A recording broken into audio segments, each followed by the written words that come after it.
자, 사도 바울은 세 차례에 걸친 선교행을 마쳤습니다. 그리고 이제 목적을 두고 예루살렘으로 올라가기 시작합니다. 근데 그냥 올라간 게 아니라 죽을 각오를 하고 그의 예루살렘을 향한 여행을 시작했습니다.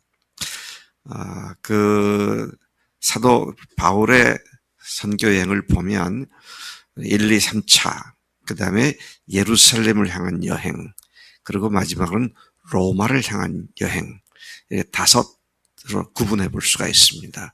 물론 그 뒤에 어떤 분들은 로마에서 잠깐 석방을 받아서 스페인까지 갔다 왔다, 그렇게 해서 6차례에 걸친 여행을 했다, 그렇게도 말하지만 그것에 대한 제대로 된 근거는 확실치가 않고요.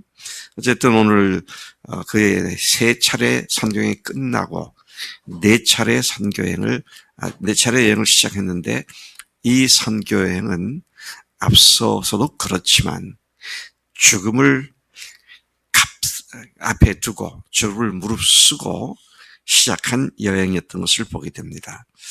그런 밀레도에서 에베소 장로들, 목회자들과 작별 인사를 한 뒤에 계속해서 배를 타고 팔레스타인 땅 해안 항구 도시인 두로에 도착을 합니다.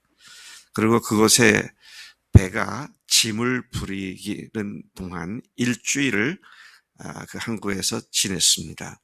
그곳에 있었던 제자들, 곧 그리스도인들을 찾아 그래서 7일간 바울은 그들과 함께 있었습니다. 그곳에 있던 제자들은 그리스도인들이죠. 교인들입니다. 성령의 감동으로 바울에게 예루살렘에 들어가지 말라고 만류했습니다.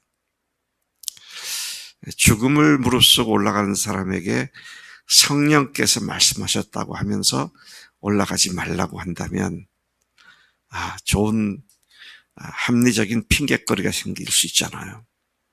성령께서 말씀하셨다는데 그래 지금 가지 말자, 그렇게 해도 누가 뭐라 할 사람 아무도 없는데, 근데 바울은 그들이 그렇게 했음에도 불구하고 그 권함을 받지 않고 다시 바울과 선교팀 일행은 그곳을 떠나자, 7일 후에 떠나자 그곳에 있던 제자들이 성문답까지 나와서 전송하고 또 바닷가에서 무릎 꿇어 기도를 했습니다. 함께 기도를 했죠. 그리고 6절에 보니까 서로 작별하고 바울의 선교팀 일행은 다시 배를 타고 두로에서부터 톨레마이에 도착해서 항해를 마치게 됩니다. 그리고 서로 그곳에 있던 형제들에게 안부를 묻고 하루를 그들과 함께 지내죠. 이튿날 가이사랴에 도착을 합니다. 두로에서 가이사랴는 멀지 않은 해안 도시죠. 거기에서 초대 교회 7집사 중 한 사람이었던 빌립의 집을 찾아가서 그곳에서 그와 함께 머무르게 됩니다.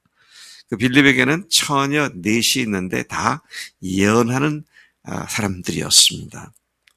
근데 바로 그 집에 여러 날 머물러 있을 때 선지자로 알려진 아가보라는 사람이 유대 지방 예루살렘으로부터 빌립 집에 내려왔습니다. 그리고는 그가 바울의 허리띠겠죠? 바울의 띠를 자기 손발을 묶고, 그 띠로 손발을 묶고 이렇게 예언을 했습니다. 성령님 말씀하시되 예루살렘에서 유대인들이 이같이 이 띠 임자를 결박하여 이방인의 손에 넘겨주리라. 그런 퍼포먼스와 함께 예언을 하게 되죠. 이 띠 임자가 그렇게 된다. 성령께서 그렇게 말씀하셨다.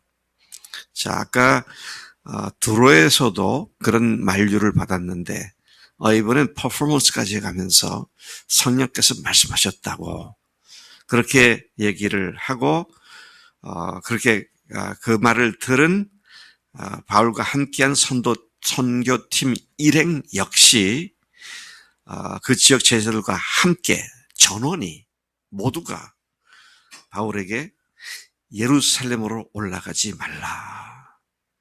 이렇게 된다니 올라가지 마세요. 그렇게 권하죠. 근데 13절에 보면 그러나 그들의 만류에도 바울은 이렇게 답합니다.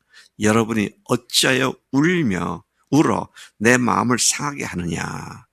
나는 주 예수의 이름을 위하여 결박당할 뿐 아니라 예루살렘에서 죽을 것도 각오하였노라. 그렇게 결박당한 거 그거 대수 아니야. 나는 죽음까지 각오한 사람이야. 이제 그렇게 얘기를 한 것이죠. 그의 굳은 결심을 밝혔을 때에 그들 모두는 권면을 중단하고 주의 뜻대로 이루어지다라고 공고하기를 중단을 했습니다. 수일이 지난 후에 여기는 여러 날 후에 그랬는데요. 며칠 뒤에 짐을 꾸려 바울과 그 선교팀 일행은 예루살렘에 올라갔고 가이사랴에 몇 제자가 동행했는데 그들 중에 한 오래된 제자 구브로 사람 나손도 동행했는데 굳이 나손이 동행했다라고 하는 기록을 한 이유는 바울의 사람들이 예루살렘에 있는 그 사람 나손의 집에 머물기 위함이었더라. 그렇게 말을 하죠. 그래서 바울은 예루살렘에 올라가서 나손이라는 사람의 집에서 머물게 된 것을 보게 됩니다. 자, 여기에서 많은 사람들이 종종 이런 질문을 하더라고요. 바울이 왜 성령님의 말씀을 거역했느냐? 바울이 성령께서 하신 말씀을 거역했습니까? 안 했습니까? 2번씩이나 예언을 통해서 그렇게 말씀하셨는데 이렇게 될 거야. 가지 마. 우리 성경을 잘 읽어야 돼요. 거기 보면 성령께서 그렇게 말씀하시고 가지 말라. 그 말씀까지는 안 했어요. 이렇게 된다고 그랬지. 가지 말라는 건 누구 얘기입니까? 사람들의 얘기입니다. 우리 성경 잘 봐야 돼요. 성령님께서는 되어질 일을 예언하신 거예요. 되어질 일이 이런 거다. 그러고 보여주시니까 제자들이, 예수 믿는 사람들이, 아이고, 바울 사도, 당신 가면 안 됩니다. 이렇게 된답니다. 근데 성령에서 말씀하신 건 이렇게 된다고 하셨지, 고로 가지 말도록 해라. 그것까지 말씀 안 하셨어요. 성령을 거역했습니까? 안 했습니까? 안 했어요. 참 제가 이 말씀을 묵상하다가 야, 나는 성령께서 주시는 확신이다라고 생각하면서 그것 핑계로 해야 할 일을 안 할 때도 굉장히 많았겠구나. 그런 생각이 들더라고요.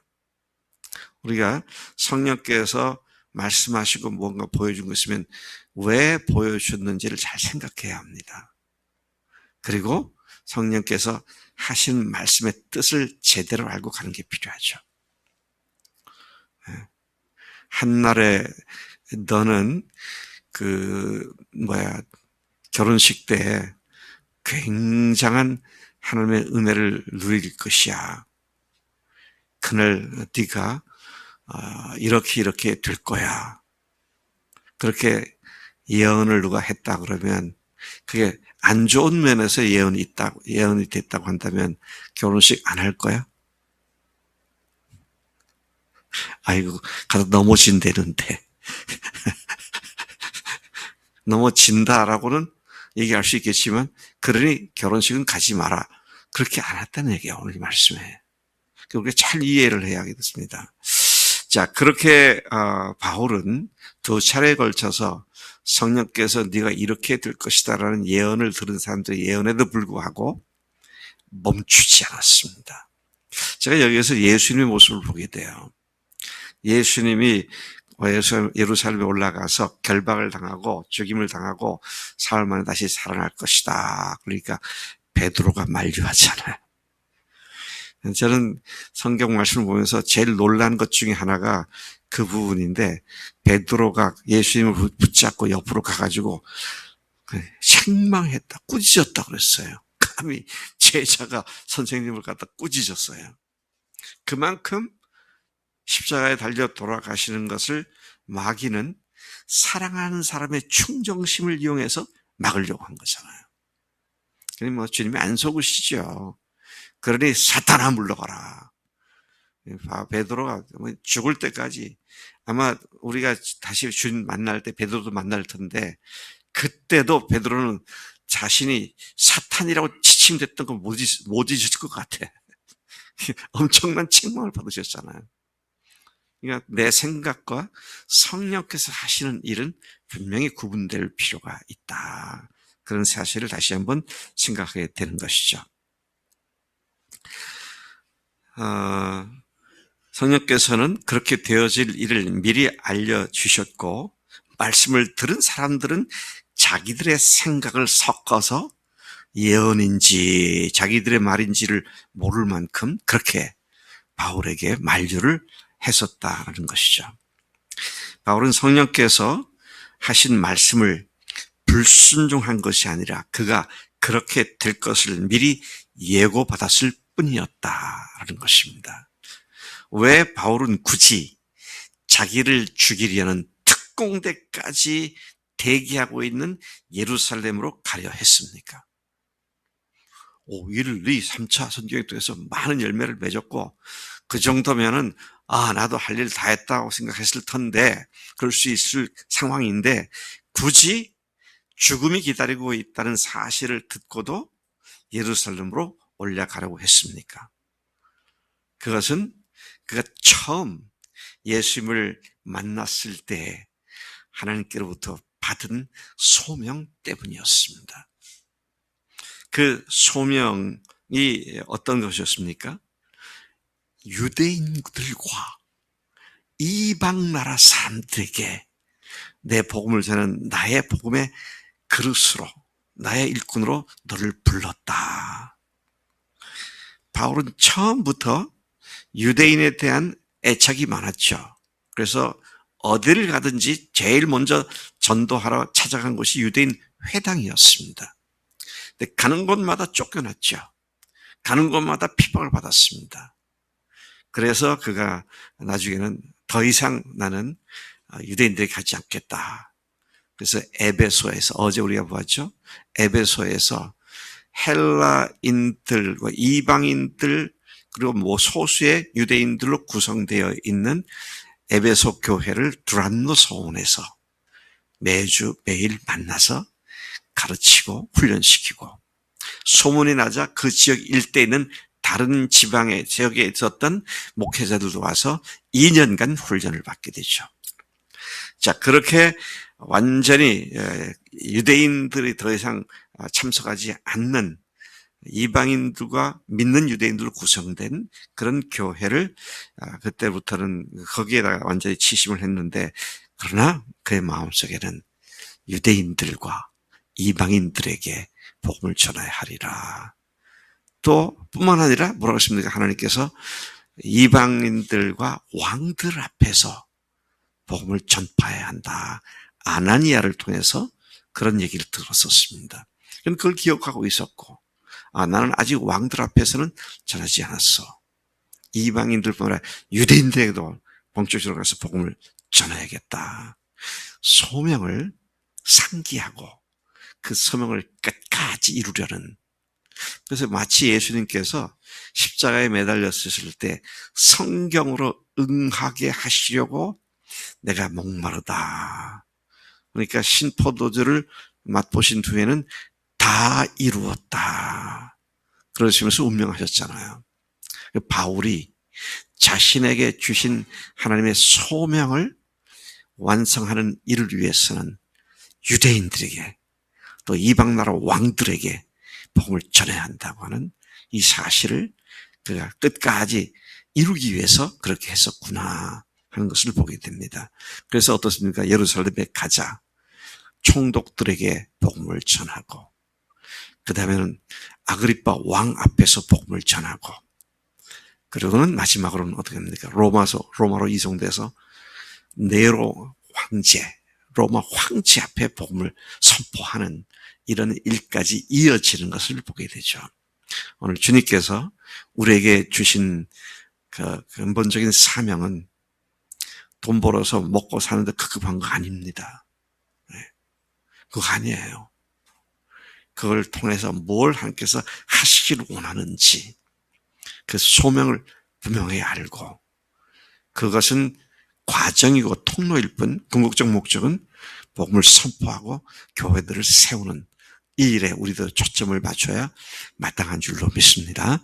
하나님 아버지 감사합니다. 이 아침에 저희들의 궁극적 목적을 다시 생각하게 하시고 저희들을 부르신 주님의 부르심을 다시 생각하시니 감사합니다.